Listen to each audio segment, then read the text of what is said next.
I am Dr. Girish Gupta, orthopedic hand surgeon at Eternal Hospital, EHCC, Jaipur. So we'll talk about glomus tumor. Glomus tumor क्या है? एक बहुत छोटा सा tumour है जो बहुत परेशान करता है और मोस्टली अनडायग्नोज रहता है कई सालों तक। लोग उसको डायग्नोज नहीं कर पाते। तो पेशेंट कैसे प्रेजेंट करता है? पेशेंट प्रेजेंट करता है, उसके नाखून होते हैं, उंगली, खासकर पैरों में बहुत कम होता है, लेकिन हाथ की उंगलियों के नाखूनों के यहाँ पे कोई एक एरिया, एक सिंगल पॉइंट ऐसा होता है जो वेरी वेरी सेंसिटिव। वहां पे इतना सेंसेशन होता है कि अगर एक बाल भी टच हो जाए तो पेशेंट उछल पड़ता है दर्द के मारे। और पेशेंट को पेन धीरे धीरे, जब ये ट्यूमर बढ़ता है, थोड़ा थोड़ा ग्रो करता है, तो ये रेडिएट भी करने लग जाता है। तो पेन जो है ऊपर रेडिएट करने लग जाता है। ये ट्यूमर कहाँ होता है? ग्लोमस बॉडी होती है, जो हमारे basically it acts like a thermostat. जैसे हमारे थर्मोस्टैट होता है टेम्परेचर रेगुलेटिंग बॉडी, ऐसे ही एक बॉडी होती है हमारे इसमें जो टेम्परेचर को रेगुलेट करती है। यहाँ पे फिंगर टिप से वो टेम्परेचर सेंसेशन ब्रेन को भेजती है। तो उस ग्लोमस बॉडी में एक जो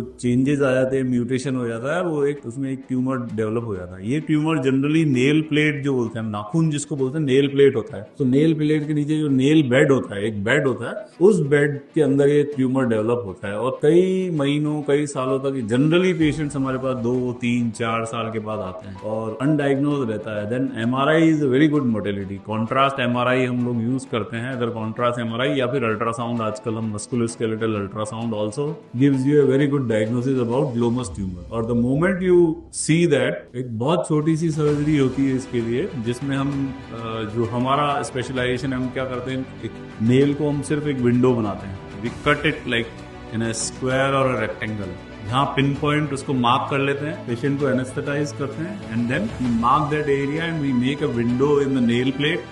just remove it, the lid, and then remove the tumour and then just close the lid. ना कोई इंसीजन होता है, ना कोई टाँके आते हैं, ना कुछ होता है। और पेशेंट जो है लगभग 5 to 7 डेज में अपना रूटीन वर्क में आ जाता है। तो ग्लोमस ट्यूमर अगर कहीं डायग्नोज होता है तो डेफिनेटली सर्जरी पे जाना चाहिए, नहीं तो वो धीरे धीरे धीरे धीरे बोन में एक स्केलोपिंग इफेक्ट डाल देता है, बोन को खाने लग जाता है। तो कुछ लेटर स्टेजेस में एक्सरे में भी वो चेंजेस दिखने लग जाते हैं। तो it's a very very clinical thing. Clinical diagnosis is very important. हम लोग जनरली क्लिनिकल उस पर डायग्नोज कर लेते हैं। Only thing is for documentation we get a MRI और ultrasound, but mostly the patient can be diagnose only by clinical judgement. So glomus tumour की awareness होनी चाहिए। अगर किसी को इस तरह के कुछ सिम्टम्स हैं, पिन पॉइंट पेन है, नेल बेड में है, तो definitely you have to think about glomus tumour. Thank you so much.